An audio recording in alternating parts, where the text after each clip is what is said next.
উপন্যাসের নাম প্রথম চোখে হারানো। লেখিকা মামুনিয়া নূর। পর্ব ১৬ ভবিষ্যতের ছায়া। পর্ব ১৫ সেই ভরসার সন্ধ্যার পর নীলা বুঝতে পারছিল আর্যকে নিয়ে তার ভাবনাগুলো এখন আর শুধু বর্তমানেই আটকে নেই, সেগুলো ধীরে ধীরে আগামীর দিকেও হাঁটছে। সকালের আলো আজ একটু আলাদা। নীলা উঠোনে ফুল তুলছিল, হাতে জবা, গন্ধরাজ। মনটা অদ্ভুতভাবে হালকা। ফুলগুলো কাকে দেবে? পেছনে থেকে প্রশ্ন। আর্য। নীলা হালকা হেসে বলল, যাকে দেখলে মনটা ভালো হয়ে যায়।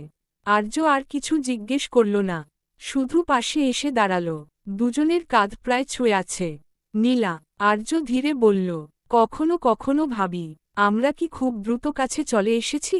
নীলা ফুলগুলো হাতে নিয়েই বলল, কাছে আসা যদি স্বস্তি দেয় তাহলে সেটা দ্রুত নয়।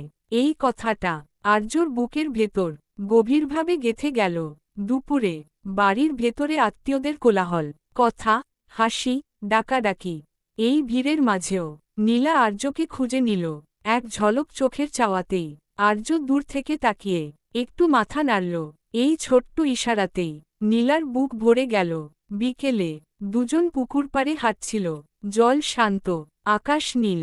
নীলা হঠাৎ থামল। আর্য, আমার জীবনে অনেক কিছু অগোছালো। আর্যও থামল। আমারও। সে বলল, কিন্তু যদি আমরা চাই একসাথে গুছিয়ে নিতে পারি। নীলা তাকালো, চোখে জল, কিন্তু হাসিও আছে। তুমি কি সত্যিই পাশে থাকবে? খুব নিচু গলায় প্রশ্ন।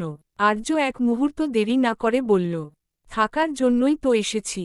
এই কথার পর নীলা নিজেই আর্যের হাতটা ধরল। এই স্পর্শে কোনো দ্বিধা নেই, কোনো প্রশ্ন নেই, শুধু নিশ্চিত থাকা। সন্ধ্যায় ছাদে বসে তারা চা খাচ্ছিল। আকাশে তারা উঠেছে। নীলা হঠাৎ বলল, ভবিষ্যতে যদি কোনোদিন আমি ভেঙে পড়ি? আর্য খুব শান্ত গলায় উত্তর দিল, তাহলে আমি থাকব তোমাকে জোড়া লাগানোর জন্য। নীলা আর কিছু বলল না, শুধু তার কাঁধে মাথা রাখল। আর্য হাত বাড়িয়ে খুব সাবধানে নীলার হাতটা ধরল। এই মুহূর্তে কোনো প্রতিশ্রুতি বলা হলো না, তবু দুজনেই বুঝে গেল এই সম্পর্ক আর শুধু অনুভূতি নয়, এটা ধীরে ধীরে ভবিষ্যতের দিকে হাঁটছে। দুটি পর্ব ১৭তে সম্পর্ক আরও স্পষ্ট হবে, আর দুজনের মাঝে আসবে একটি গুরুত্বপূর্ণ সিদ্ধান্ত। পুষ্পিন পরের পর্ব পড়তে সাবস্ক্রাইব ফলো করতে ভুলবেন না। জলজলে হার্ট।